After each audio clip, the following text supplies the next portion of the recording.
朋友大家好，欢迎收看基本语嘅复习来咧。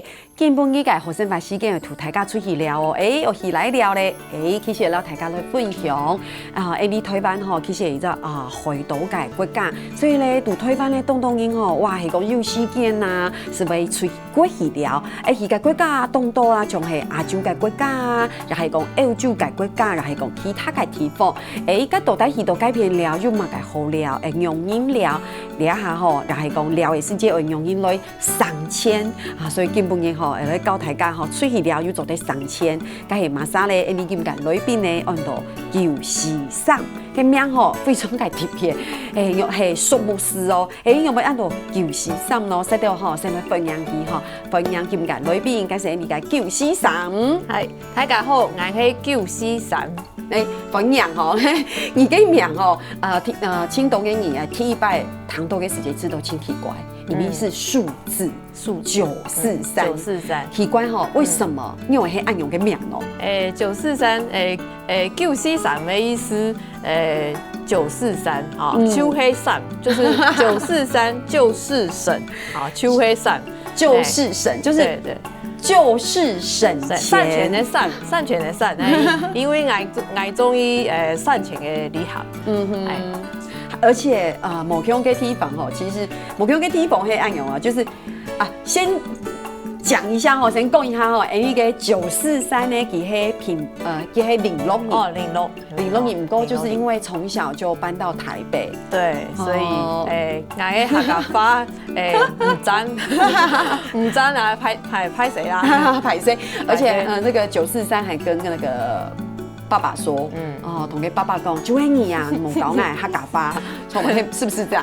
因為小時候爸爸覺得說，就是有時候會教一些單字，比方說誰來誰買，這就講得很好啊，就是共同親厚啊。對，然後摸豬，摸咪摸，然後講完我們就記得了。可是後來我們也沒有，當時也不覺得客家話重要，學校也沒有機會講。那所以就是反而就是說，因為跟外婆住，外婆有來住一段時間，那平常可能就對這個閩南語的接觸機會稍微多一點，所以小時候是會閩南語，可是客家話我長大之後就覺得非常的可惜，所以想說借這個機會多多少少偷學一些。我一下唔會慢。因為943有看青島客家電視台嘅節目，看久嘅談久嘅就會誒。對。唔講提出嘅事情吼，每一係943吼，按用嘅名吼943，我們已經知道咯。就是省，就係上錢嘅意思。不過聽說，因為你去個國家鐵道誒，所以你會很多種不同的這種943嘅說法。說法這樣，其實我學語言學不快，那但是去到各國，我還蠻喜歡收集，就是各國的文字怎麼樣寫我的名字。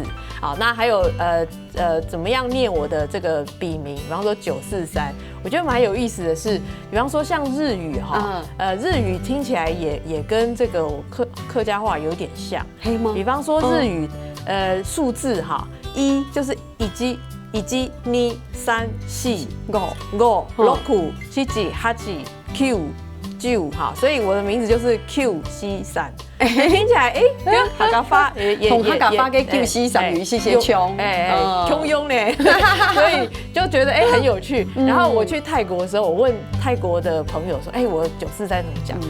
他們說什麼？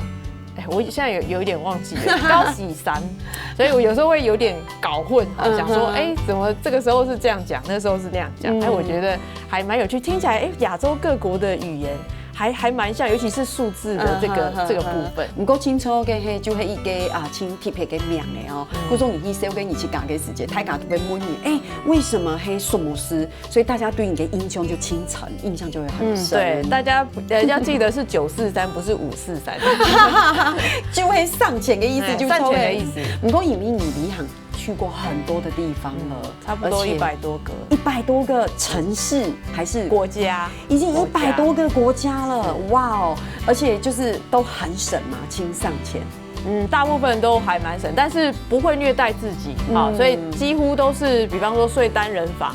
哦，然后就是搭飞机啊，然后也有搭到商务舱的，然后没有说一定是什么都走路啊，或是什么都是这样正常的一般的旅行，就会轻珍爽哈，也不会酷图气嘎，不会虐待自己，不过又可以省下蛮多的钱，然后安全很重要，这样子哇，太棒了！所以其实救西上也出了一些书啦，对不对？好，底下妙路后也有青岛目标给子欣来教大家如何省钱。对，因为来董中医混用，董中医混用了，所以我写的书目前6、7本几乎都是跟大家分享混用的怎么样省钱哈。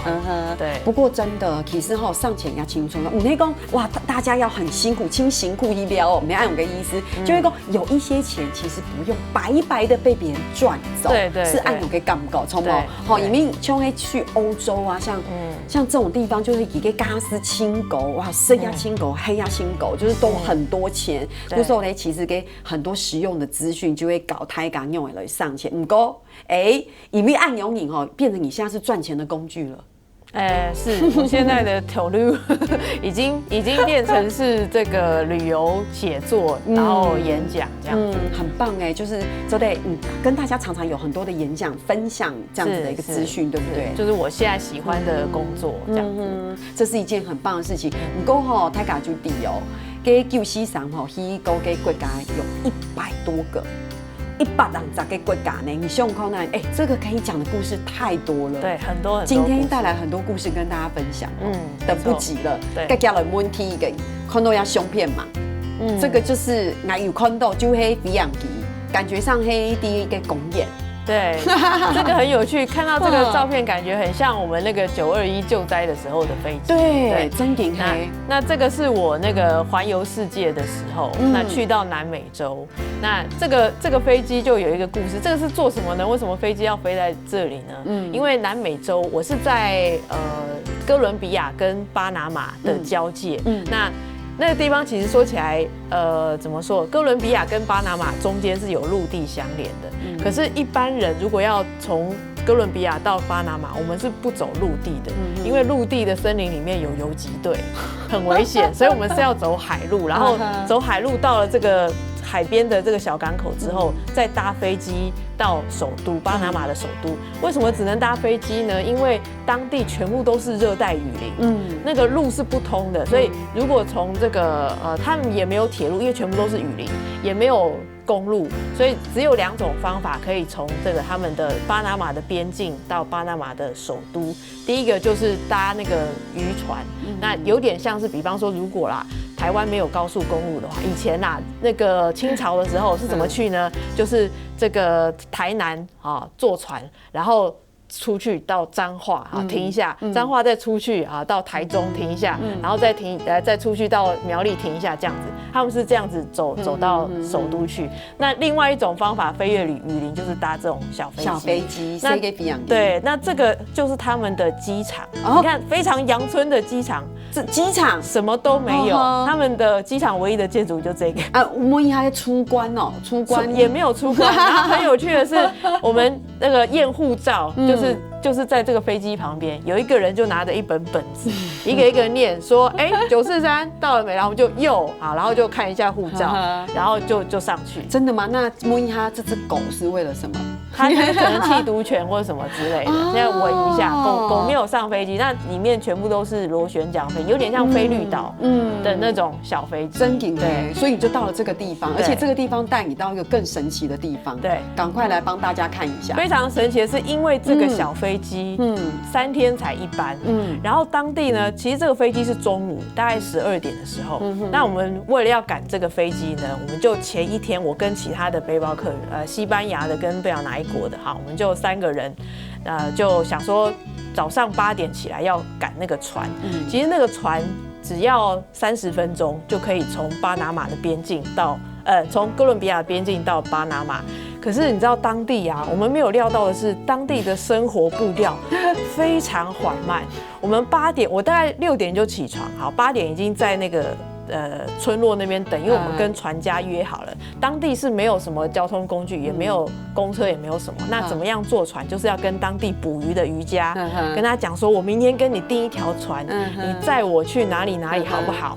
好，第二天早上8点我们在那边等到10点，10点终于船家起床了。然后跑来说：“哦，你们已经到了。”然后呢，就说：“你们真的今天确定要去吗？”我说：“对，我们已经等2个小时。”他说：“好。”那他就说：“钱给我去买汽油。”然后我们就赶快那个美金给他，他就拿着一个那个像沙拉油那样的桶子，然后就拖着，然后去买汽油。但买了也很久，买回来已经11点了，然后又摸，然后大概11点半多的时候才坐到那个船，然后抵达这个机场。那到了这个机场之前呢，先要进巴拿马的海关啊，那他就看护照。那护照也是当地的生活的步调非常的缓慢。那当地的官员呢，很懒得写字，好，那要登录我们旅客的名字，哈，那他就懒得写，就叫旁边的工读生写。那工读生大概看起来12、13岁，好的小孩，开始写我的名字，一个 A 的字母，他就这样 A， 就这么慢。然后我看了我的心脏病都快要停了，想说天啊，那个 A 到底要写多久？我来写，他不行，不可以让我写。然后然后又要开那个我的背包，然后要来检查。于是我的前一个背包客就赶上飞机，然后我没有赶上。那你去了哪一那边？然后我就想说，还好我没有先买机票，因为这个飞机是没有办法，因为这个机场太阳春了，没有办法在机场买票，所以必须是要不然就是先在网络上订票啊，要不然就是飞到首都去，就先上机后补票了。第一次搭免费的飞机，然后飞完之后再飞。那他们就跟我讲说，不好意思。那个下一班飞机3天之后，然后我就非常生气，我想这完全不是我的错，我今天早上6点就起床，为什么赶不上12点的飞机？然后就很气。那后来旁边的那个西班牙的女生，她是要搭便船，这样子慢慢的去到那个首都。她说：“你不要气了，你就跟我们一起去好了。”我说：“你们要去哪？”那他就遇上了一个就是渔船认识的当地人，反正渔船要去附近的一个，他们说是一个村落，然后有宗教庆典。他说：“哦，村落不错。”我心里想的是王船祭，想说好吧，这3天都反正这个村落就只有这个机场，对，完全其他没有什么东西。这个村落只有机场跟一个长得像这样的青年旅馆，鸟不生蛋，鸡不拉屎。所以我觉得，如果我3天都待在这个村落，我会气3天。那于是我就跟着他们去到那个村落，就没想到去到村落之后呢，就变成这样。结果发现不是村落，是部落。然后我就然后我火气忽然就消了，因为我觉得天啊，我居然来到 Discovery 上面才看得到的村落，然后我就觉得很兴奋，因为当地真的就是原始的部落。对，而且 Q7上会考试一下哦，泰嘎迪某也黑马个东西，这个是什么东西？这个很有趣哦，大家看一下这个茅屋上面，蒙古包也是这样哈。他们当地，我觉得在当地做家事还蛮幸福的。我们这样晒衣服要慢慢的晒，他们就是把衣服往屋顶上面一丢，然后衣服做的衣服就晒好了，我就觉得哇，好轻松哦，这样子。其实吼，给943吼，去各个地方吼，其实係非常嘅多，到底去到改變，還有嘛個甚至嘅故事吼，像大家先聊下，你等下場做呢啲節目啲都會打嘴鼓。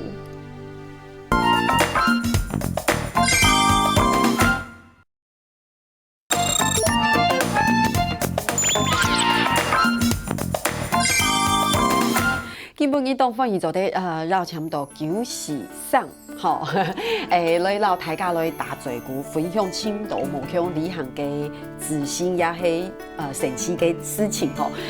我們在上一段有講到吼，你去到這樣的部落，真的就是這樣的一個草屋，反而給你有一些不同的經驗，對不對？你能夠按用嘅地方係某水某天，係嗎？某水某天啊，就是我去到這個地方，他們才跟我講說，這個地方某水某天哦，然後那個个网络网络更不用说没有啊，也没有天丝哦。然后反正那边的人顶多最有钱就是有一台那个垃圾哦。哎呦，这样子哦，有垃圾肉还不错，对，然后就只有这样，那所以他们就是日出而作，日落而息。哇，这个真的很棒的体验哦。还有你看亚总亲戚这是他们的那个厨房啊，很有趣的是他们。要做菜就是他们要吃东西的时候才会到海里去抓鱼，他们海就在旁边，那就会到后院去收成什么地瓜或者什么，然后就开始烤，然后它的这个是用椰子壳，用这个椰子壳，对，那这个厨房因为他们是在用烤的，所以它的屋顶是没有屋顶的，对，就非常有哦，还有他用甘蔗当支架，然后我就觉得。我感觉啦，比方说我们在台北市，这种现采现摘现捞啊，无毒的有机的都是最贵的，猛超对。可是他们在那边就是每天都吃这样的东西，然后很有趣的是当地原住民说，听说我是闻名世界来的，然后他说怎么听说你们闻名世界来的，怎么都吃死鱼？你知道我意思吗？就是他们吃的鱼都活鱼，但他们很不能理解说，你们不是比较进步吗？为什么你们吃的鱼都是死的？然后我就很难跟他回答这样子的问题。因为佢哋唔了解吼，因为佢哋吃嘅东西可能有没有这个别的地方做准备过后还要冰冻起来？对，因为他们就是直接走路就去海水去做啲作物嘅哈。不过真的係清特别嘅景样，今日嘅相片一斗哦，就那种係南美洲嘅，有没有？他们还是在南美洲，你看刚才看到暗涌嘅相片。这又感觉上很现代化了，这是他们的捷运站、捷运站。这是哥伦比亚的捷运站。那我们现在嘉义不是要盖 BRT 嘛？这个嘉义或是一些乡镇，我们 BRT 其实就是跟这个国家学，全世界的首创是跟他们学。那他们为什么会有这样子的东西？是因为他们。人口很多，几千万，大概比整个台湾都还多，但是他们没有经费去挖捷运，没有办法盖高架或是去挖那个地道。那但是他们地很大，所以他们就想说，那我们就来做一个有轮子的。捷运那很简单，就是用公车专用道的概念啊，所以你看这看起来几乎都跟捷运一模一样，但是它有轮子啊，所以这非常有轻省期哦。不过亚种胸片要轻省期，这在买东西。不过泰港唔啲你嘅用心朋友看到吗？你看到买东西是一件轻有意思的事情，可是你看它的门。都会铁窗。他们整个中南美洲其实治安都不太好，那所以他们有一些尤其是卖药的或是卖酒的，一定要有这样铁窗，或者是卖饮料的。但卖比较一般的东西，像这种比较家电类、比较容易被抢的，他们几乎都要用这样子的一个铁窗，有点。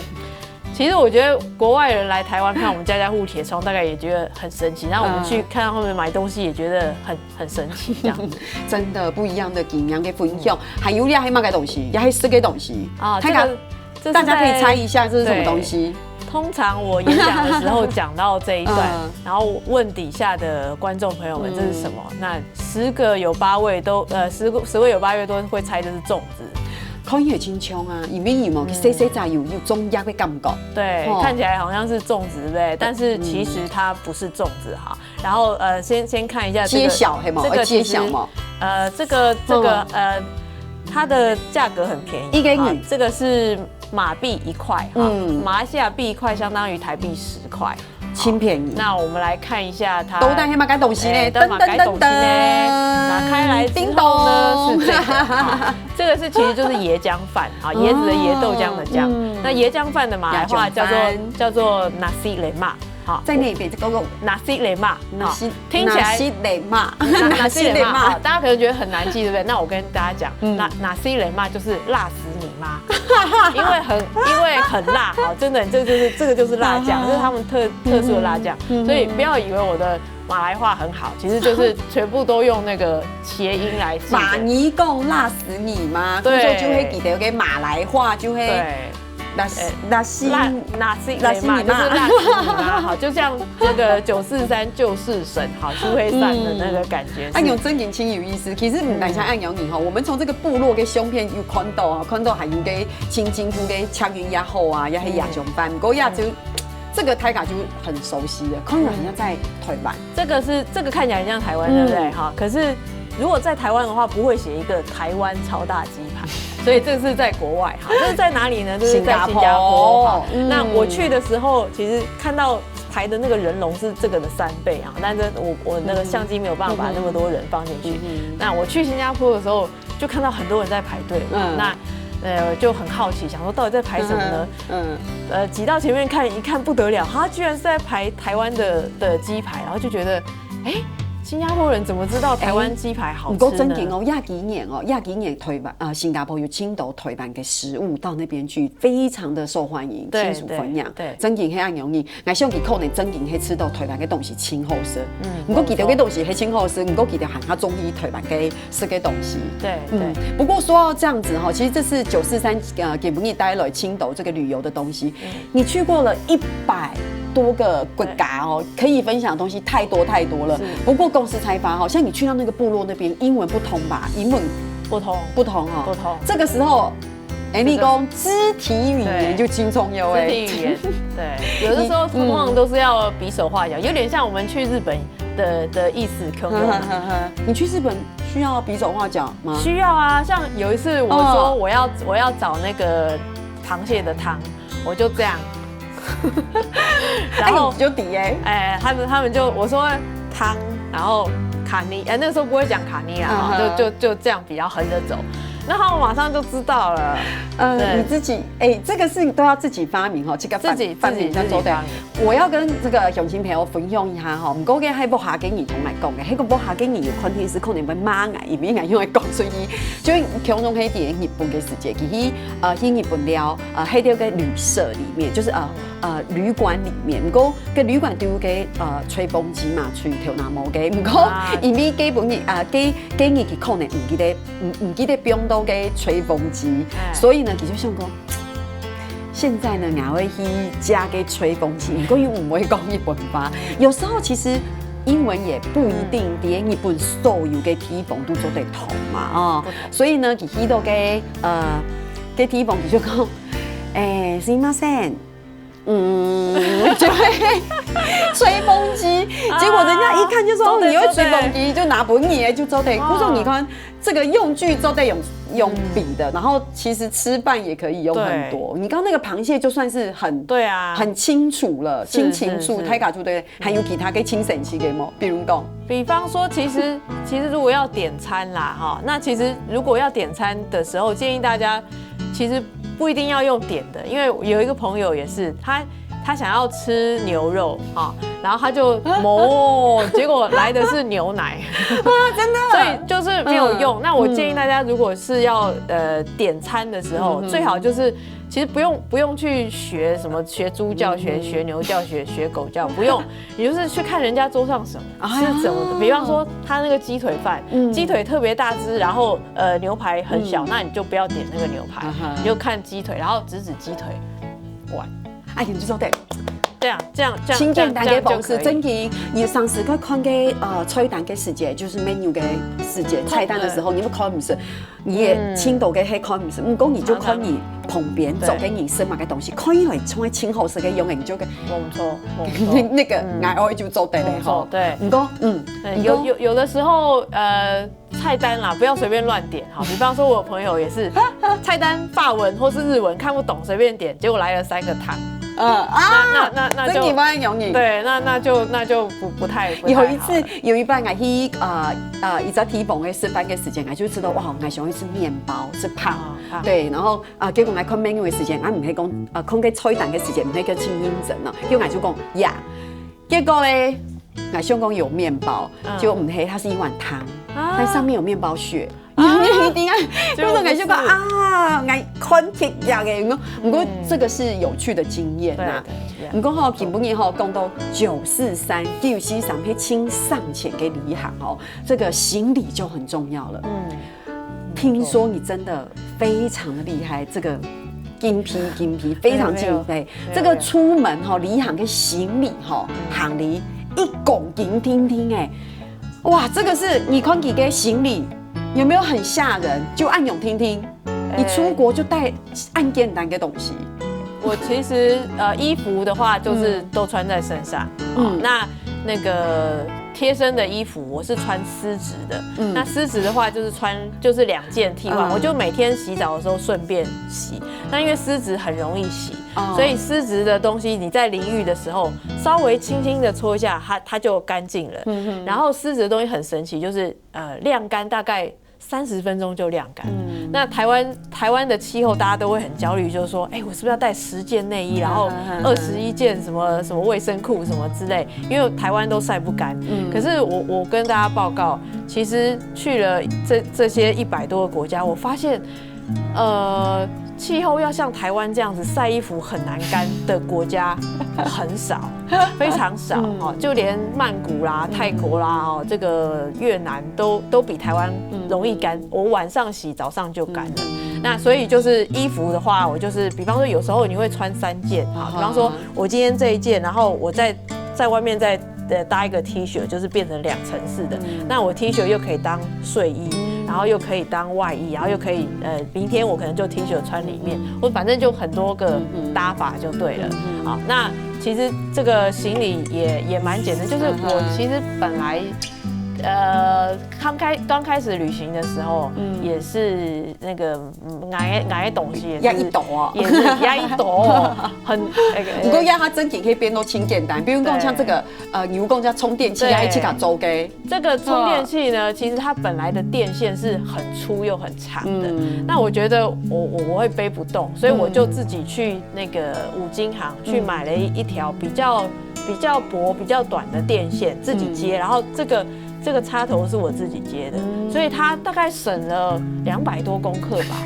真给可以，你讲好救西上吼，给真的是斤斤计较，所以才值得上钱。唔讲爱滴，就因为你嘅行李行李暗强1公斤丁丁，结果反而得到了亲厚嘅礼物，系冇？啊，是没错，因为像我的话，我来环游世界，那个环游世界也是SK， 我就是海飞啦，我会尽量讲用走的哈，这是学习的开始哈。好，那个我的行李就是这么的少。那我环游世界的时候，有一次我从欧洲要飞到纽约，哈，那大家知道纽约自从911事件之后，那个飞机的那个要通关，大家就变得非常的紧张。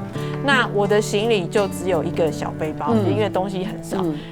那个航空公司的地勤，我在 check in 的时候，他就问我说：“你行李这么少，然后又不托运，你是要去纽约出差吗？对，你是去工作吗？”好，我说不是，我是医疗。对，他说你在干嘛？我说我在离航啊，然后他就说哈你在离航，然后真的，等一下，我们要结果咧，去地图嘛，给好改理不咧聊下，等下是地嘞。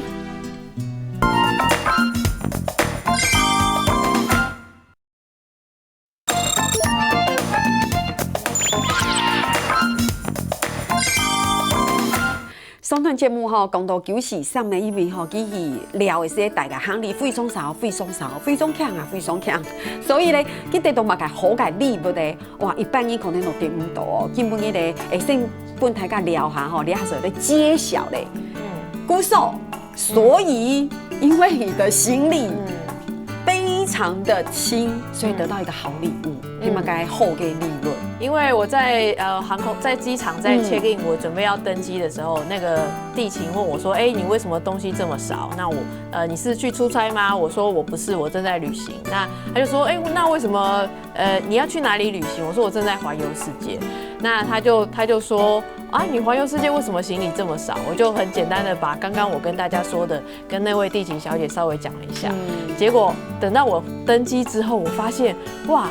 刚刚那位地勤小姐，她帮我升等到商务舱了。哇塞！对，所以然后那一段飞机呢，我是买那个最后1分钟的机票，也就是说我用经济舱3折价的价位去买的。结果呢，经济舱3折的价位居然可以让我坐到商务舱。那你知不知道你这种商务舱的机票，如果一般来讲赠送，你买的时候要几多钱？要多少钱？可能要哦，真的蛮多钱，可能要10倍吧，还是多少？10倍，对不对？很多钱。然后所以那一趟就穿到赚到，对，就觉得好兴奋，就非常非常开心。你看完顾送你看完给943批了解世界，它虽然是这个943就会上前功，它还是有这种。这个是高等享受，这个轻于钱给你这样做对。其实我觉得省钱，我是希望大家不用去做那个太虐待自己的事。其实我觉得用1星级的价格去过5星级的生活，那也是省钱的一种。那我很希望可以推广大家大家都可以用很少的预算，然后去过很丰富的生活。不过吼，讲起来吼，你一个什么人哦，而去这个反游司机吼，其实也是要有很多要注意的地方，像它还是会有一些危险呐，或是你因为我举个例子，比如讲，就会青岛给你去巴黎啊，你给国家有嘛？哇，这个开玩笑，这个回来之后啊，你肚都给钱被偷啊，有冇？也还遇到抢劫，这个不是一件很少的事情，是蛮频繁的。因为一个意大利呀，因为你有时候一放松嘅时间，不用放松嘅时间，冇注意就轻有扣呢，钱就唔见摕咧，就爱就爱用嘅经验。不过根本有冇该小小的秘诀，从台港讲。是我通常大家在旅行的时候都很小心这个钱哈。那我常常演讲的时候，大家就会问说，那个钱呢要藏在哪里呢？那身为哈嘎尼呢，就是我们都有那个节俭的美德，我就开始想，他们就问我说，那要这个去买什么钱包吗？特别的这个旅行的钱包？我说不用花钱，好，法秀钱就可以了。好，怎么法秀钱呢？我先跟大家钱就做对，对，谁的钱还有做对。那怎么样做呢？我请大家看一下，大家觉得我这里有藏什么东西吗？呀，有变魔术给港包，要变魔术了哈。那大家看一下，我这个袖子里面哈藏了这个是什么的？这马该东西呢？马该东西，也还有马该东西呢？看一下，好，这边其实呢，这个就是钱啊，钱藏在这里，钱就是藏在里面。那这个完全不用花钱买哈，法秀钱怎么法秀钱呢？我今天要跟大家讲一下哈，怎么样做呢？这个身为哈嘎宁哈，一定要非常的节俭哈。还有去讲通数 DIY 就做对，我们这是哈嘎宁的美德嘛，对不对？这是一个 money， 我们袜子money 好，我们家里都有那个 money 嘛，对不对？好，这个干净的或是穿过都可以哈，像这种就可以哈。那我们这个 money 呢拿来，我们先把它里面翻出来，好，里面在外面好。那接下来我们需要用到一个这个剪刀，好，我现在要开始在这边剪了。好，我现在这个先把这个脚掌的地方剪掉，把它剪掉，好，让它变成一个这个两边都是有开口的。就什么你的丝袜就做得嘞，什么你的丝袜就做得，然后那个长筒袜也是可以哈。那这样子就变成脚掌的地方剪掉，好，开口对不对？然后这个是有松紧带的地方，好。那松紧带的地方，我们现在要套到我们的手上，好，松紧带的地方朝手肘，好，那我们现在要套了，好，现在套进来之后，对不对？好，来钱呢，放到一个小小的我们先对，这个是钱嘛，哈，那我们把它放到这个夹链袋里面，可以防水嘛，哈，那可能就比较不容易被浸湿啦，哈。那这个刚刚松紧带在这里，哈，在这个手肘的地方，我们就把它套进去，把它折上来哈。那这个是我想了很久才想出来的方法。然后我就想，我觉得我们哈嘎宁这一定有这种东西是可以家里就有，然后可以 DIY 好，不需要去外面买的东西，每个人家里都有哈，所以这个 money 很好用。那这个它把它折上来之后呢，你就可以发现这个松紧带有没有？松紧带就自然而然帮你把这个钱呢藏在这个里面。好，那藏好之后呢，你这个袖子把它扣好，然后就藏在这里。外国小偷绝对想不到你钱可以藏在这里，也藏在这里，藏在这里，藏在这里。好，小腿也可以藏。好，就是想，人家还有一种想要站起来帮你拍手给感到，感谢，真的哇，有想要爱兄的兵给抛自抛放鞭炮给感觉，谢谢，真的很厉害。我非常以哈嘎尼为荣，因为这是哈嘎尼的美德，才会想到这样子的方法。你聽到嘅朋友可能會知道，因為按奇怪，因為休息上去旅行嘅時間，佢一家人去細妹嘅，因為佢個國家青島，佢個時間有清楚，所以有時候真嘅會有時候會鬆懈。那有時候其實錢呢分開也是一種分散風險嘛，有沒有？你不可以全部都放在一個皮包底度，那個要不然那個皮包不你調就夠了，就所有的錢就沒有了。我其實為什麼會想到這個呢？是因為大家我以前也都是放在這個霹靂包嘛，可是霹靂包很危險，那等於告訴大家說。這裡有錢，對，矮錢都全部在這裡啊，趕快來搶，不行，那這樣太危險。那有的時候，比方說這個，有時候過海關啊，或者是要付錢的時候，那發現這個錢包裡面沒有錢，然後就在那裡掏衣服，很難看。但如果說是放在這裡的話，那其實很優雅，你就可以這樣子把它。等一下，很優雅，你就在這個海關面前要去買東西給拯救，然後你就拿錢，你就這樣拿出來啊，這樣就好了，就不用在那衣服掏來掏去，很難看，你就直接這樣子拿出來。黑公給問你講，小姐，你這個錢有需要按用空義了，你就給你冇了給你啊，一出去了就俾80天呢，1張嘢2張嘢嘅按9個時間這個錢真的要分散風險。對，我真的。我想你的朋友也一定很愛你，因為連我都很愛你。好，來吃肉你輕等一下，這是一個親厚的方式。因為像女生，有時候我們去玩的時候，一跟你籌財坐夜車，對，你愛睡夢嘛？你愛呀。不過你睡夢就像你講黑講你背一個雙肩背包包，然後一個 CC 嘅包包按用你如果只有一個包包，就代表你嘅錢就會疊包包底度，很危險。所以你放在身上，可以車裡會調給時間。除非他去摸你的身體，對，就是黑某壓唔低，給片油錢。對，扒手比較不會去注意這個地方，他會看你的後口袋，或者是這邊啦，或者是什麼，那他可能沒有想到我們客家人會想到要放在這裡。還有啊，有時候像你坐夜車的時候，除了錢不用那身體，還有像你的整個包包也是要收得很好。對不對？去逛市場的時候啊，那個扒手啦，或者是什麼東西的時候，那藏在這裡哈，大家比較不會去，比較稍微比較安全一點，因為你有這個袖子把它藏起來。那晚上坐夜車睡覺的時候，可不可以給包包做一當枕頭？對不對？除了當枕頭，你這樣睡着也不是兩個包包會幫你拿走嘛哈？跟包包外面我們要不要用一個保護帶？有些人會用啦。那我的話，我就是準備一個大塑膠袋。好，那個大塑膠袋有啦，就是比方說那個去乾洗的時候，不是有大塑膠袋？那個大塑膠袋我就可能比方說平常要坐在公園裡面，我就拿來當那個墊子。那個很輕嘛，然後可能如果要托運或者什麼，怕它髒，可能就套在那個我的包包的外面這樣，然後下雨的時候就拿來當雨衣，對不對？就不用帶一個很重的雨傘，反正很多種的功用。還有一個功用就是那個有的時候他們有些國家的那個遊覽車或是巴士的冷氣孔就給你壞掉。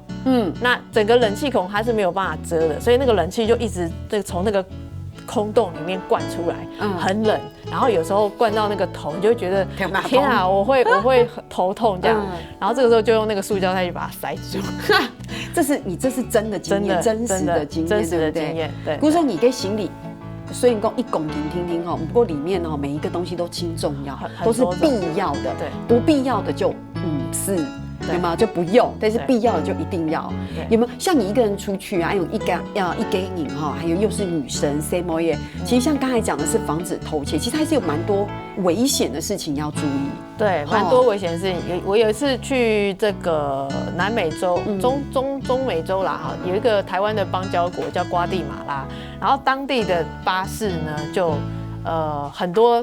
很多不曉得，就是有時候聽說小偷還蠻多，扒手蠻多，然後我就很注意。那我的錢包呢，平常是我的錢包放在我的口袋裡面，我還用一個鏈子把它鏈在我的這個牛仔褲的，就會給你拿一時間不有鏈子，對，有一個鏈子，然後我就這個時候我就坐在這個窗戶的旁邊，然後旁邊這個位置有一個男的就上來，然後坐在旁邊，想說有人坐啊，然後他那個人很奇怪，就他坐着的時候。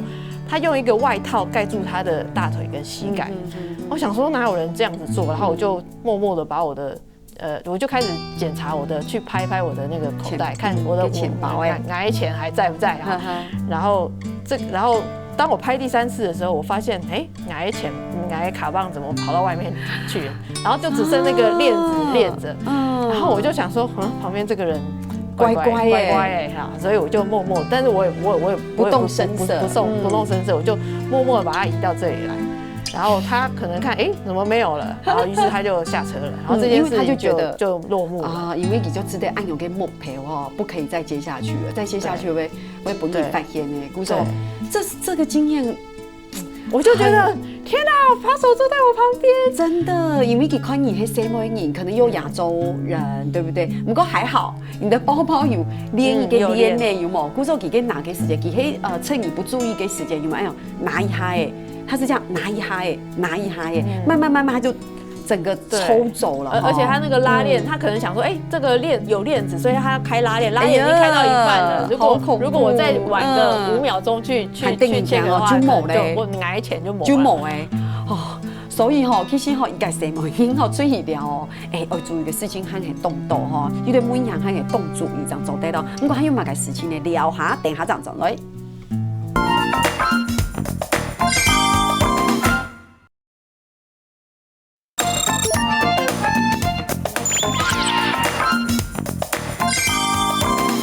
講到出去了大家心情是咪動好今晡日咧90上咧分享當到佢出去了解生活嘅經驗，伴大家來啲，然後講哇千外狂到來臨，咁個兩下因為他動從了嘅問題，攞大家來分享然後討論是大嘅地方，就係黑嘅地方，我們住宿的地方。因為一般來說，你去了解時間，除了機票錢、機票嘅錢，其實住的地方就會一大筆錢。這個是。兩個很重要的一個支出，當然食呀、黑呀、交通當然是，可是就是你每次一出國，機票、住宿就可能佔了你清大部分嘅錢。不過廿幾年輕流行就係沙發客，你講碰釘客，講到清楚，碰釘客沙發客也是其實也係943很推薦的一種嘅風色。现在是这个算是 Pongteng Hut 应该算是全世界的旅游的新的趋势。因为以前我们住在旅馆里面就是要很多费用，那可能就大家就不太想要去离航了。好，那现在有一种，因为现在网络发达了，那以前住旅馆是因为你在那个地方没有朋友嘛，那现在就是上网都可以去交朋友，去找到这个当地的这个。怎么说？他想要去接待一些一些目標國家嘅人哈，他提供一個有一些住民，他想要提供一些地方哈，提供那個 Pongteng 給我們住。對，那通常其實不是住 Pongteng 哈，其實我通常也都是住一個房間，很不錯的房間。Pongteng 只是比喻啦，就是說如果你家只有客廳有 Pongteng，沒關係，我就在你家的 Pongteng 上面睡一個晚上也可以哈，那種。跟 Pongteng 它嘅由來啦，就會講你家的這個沙發借我睡一個晚上，謝謝你Pongteng 客這樣子。不過其實佢都提供給很多意見，其實很不錯，其實是很不錯的。大部分的住民都還是會就是有空房才會住這樣子。比如講，我們看一下房間哈，像你講到很多，像你看亞黑女黑嘅，這是我去巴黎住的房間，很漂亮啊，清潔，對，但是只有我一個人住哈，所以一給你，不用錢哈，一給你，哇，對，因為住鄰就是讓我們借宿，就是交朋友，到網絡上交朋友，哇，所以清真就是不用錢，就是巴黎嘅地方，對不對？巴黎就是去做客啦，有點像民宿，但是不跟你收錢的民宿，好棒哦！像這個也很有趣，這個是旅館，對不對？沒錯，這是旅館，可是不用錢。為什麼呢？因為我去那個 Pongteng 衝浪的時候，這個土耳其的住寧呢，他剛好也是旅館的住寧，所以他就說好，那個本來我要去住他家，可是他說他還要加班到很晚，所以他就說那個我請那個服務生幫你整理一個房間，所以我這個寧哈呢就住在他的這個旅館，然後不用錢。好棒！而且青春的地方就像QC 上讲的，嘿，交朋友，对交了很多的朋友，对这个就是你的朋友哦。对，这就是我在纽约交的朋友，这些都是你哈，都会碰灯哈，碰灯哈，哎，跟我一样，就是去住的碰灯哈。右边那3位是女生，是奥地利的女大学生，好，就是一起出来旅行。那这一位呢，看起来很像印度人的呢，他其实是美国人。哦，那这一位看起来头发很像自由女神的，她其实是韩国人。哦，所以很有趣，不要骗人。哇，真给可以按永你，所以这也是大家就可以交朋友的一个方式。是，真给还有像这一张亚总要请体贴，亚总在法国对不对？对，这个是在我去法国，那就住在这一位单亲妈妈家啊。那这位单亲妈妈她非常的好客，那所以她这2位也是那个碰灯哈。那这一位是英国的，中间那一位是英国的，这位是英国的年轻人。那他本来是去法国去实习去工作的，那他就没有钱租房子，所以就住在他家。然后后来他认识了这位波兰的女孩子，然后他就也把波兰女孩子带回他家住，然后他就说好啊，然后就反正就3个，他跟他的2个小孩，然后这2个年轻人也很好，就帮他带小孩，帮他去买超市买菜买什么。那我去的时候呢，这只手是我的，那我们就一起做菜，然后做菜之后我们就一起喝酒，这样。跟你有分享你做的小菜吗？啊，有，通常我很注重这个回馈。我在写信问他们说我可不可以住你家的时候，我就会说我会回馈你几样东西哈。那第一样东西就是我希望我可以做台湾菜给大家吃。那通常啊，如果我们说美国菜或者什么，大家就会想到汉堡，就会觉得说我吃过了，就没有兴趣。可是台湾菜想说马该东西呀，然后我就想说好啊，然后就那台湾菜很简单嘛，你客家小炒也是。你会做客家小炒？那就什么东西就拿来炒就说客家小炒。对，好，那很简单。那第2个回馈，等一下。好，等一下来秘密分享一下哦。不过还有一些胸片轻松哟。这个也是我会给大家分享的东西。这个是当地的那个碰灯的朱宁，其中有一个驻宁，他接待案头，他接待了给你。对，你看这个什么国家，每一个人都带一个纪念品。这边的这个很多的这个国情啊，还供不出来，还蛮该滚改很多我也说不出来。那我的话，这个不是我的啊，但是我也会带这种。那这个非常非常轻，然后他们很喜欢啊，就是像这种对春联啊这种东西，或者我会带那个开市大吉，然后我上面还会写意思，比方说我会写开市大吉的发音跟意思。然后解释给他们听。我发现啊，白天啊有青岛跟外国人其实很喜欢你带的那种东西，因为有中国字，就是它有中文字在上面。对，然后你再解释一下哦，亚马该第亚马该开市大吉，有冇要吉祥如意，他们就觉得这是一种很轻黑运，就是很幸运的一种东西。哦，他们也会喜欢。尤其我除了我会送很多东西哈，那我送过，比方说手机吊饰，这其实或是凤梨酥，他们其实就什么你，然后就没了。可是他们后来我发现他们最喜欢的，第一个是春联啊，那大概就是什么福到那个什么福到了开市大吉。第2个是我会去庙里面拿签诗，然后去拿上签，然后跟他们讲说这是我们最幸运的人才会抽到的签。我希望我这个签送给你，然后希望你比方说他如果是妈妈，我就说希望你这个健康美丽啊，小孩什么平安长大，或者然后如果是他是经商，我就说希望你赚大钱什么之类。然后你知道吗？10个有3个听完之后热泪盈眶，我想说。怎么会这样？你就想说这就是我们家旁边的北公哎，拿给听听。对，然后因为上面有中文字嘛，那就是我们文化的东西，他们就会觉得说，我才这个你这个拧哈才来我家几天而已，3天，为什么你要祝我下半辈子幸福？他们就这个很就是上来跟你讲，不要说他们热烈盈眶，我听你这样讲都会给我都觉得要热泪盈眶，因为这是一个很棒的心意。对，我觉得祝福是最棒的礼物，所以我好喜欢送这一顿。然后对，以后会讲去这个拜访别人，你们要带，某一带给凤梨酥，没带那种他们最爱的是，我有问说签你们最喜欢的是哪一种？他们说最喜欢的是牵丝，然后还有就是那个春联这样。啊，好有趣，很神奇哦！你看，这就是你搞多给朋友。哎，对，这个是他刚刚我们看到那个很多礼物，这就是他家哦。对对，我没有住他家，但是我是去他家，跟他住在他家的背包客一起。他很喜欢带着外国人去逛他的城市，这是在葡萄牙，所以我就去他家集合，然后他就带着我们一整队去逛那个，比方说我们如果有人来台北，那可能我就会带他去逛101，然后他忽然走到这个路口之后，他就说你等一下，你在这里，不要动，然后他就走到这个地方，然后说你看这上面是什么东西，然后我就会看说，嘿。这条街叫佛尔摩萨，是台湾的，因为台湾叫做福尔摩沙，就是葡萄牙看到这个岛，就说佛尔摩萨，所以我去到葡萄牙的时候，他说你看，我知道佛尔摩萨就是你们台湾，好感人哦，快点送他签，对，我有送他签，然后他很喜欢，哇，亲共通你呢，因为这代表其实他对你的国家是熟悉的，对，有一拜啊，我去越南，有一次我去越南给时间，给我一个你就问我个，你从哪里来？